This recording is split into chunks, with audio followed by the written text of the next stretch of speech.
The Prevention of Terrorism Act, a controversial piece of legislation that has been criticized both in the international and local arena.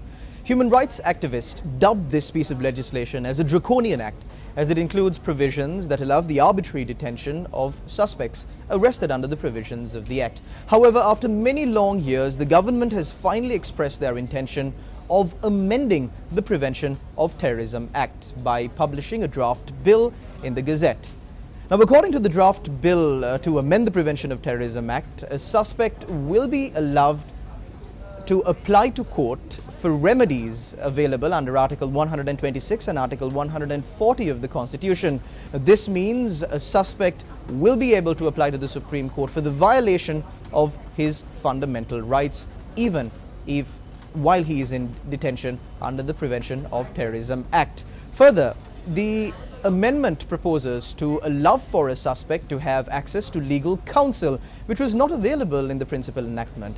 The suspect will also be able to communicate with his or her relatives under the proposed amendment. Meanwhile, the aggregate period in which a suspect can be placed under detention under the provisions of the Prevention of Terrorism Act has been reduced from 18 months to 12 months. The amendment also proposes to allow for a magistrate to visit the suspect who is in detention and to inquire into whether he has been tortured. It also allows for a suspect to be produced before a judicial medical officer to ascertain as to if the suspect has undergone any torture before an order is made under Section 11 of the principal enactment. This also provides for a procedure for bail to be granted to suspects who have been arrested under the Prevention of Terrorism Act. Now, according to the proposal, suspects who have been arrested under this act and no legal action has been taken within a period of 12 months, they can apply for bail through an attorney at law.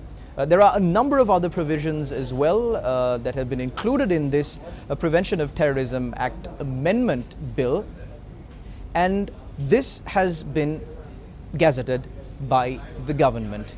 This act was initially, the Prevention of Terrorism Act was initially brought against a backdrop where there was a civil war in Sri Lanka, and to address this civil war.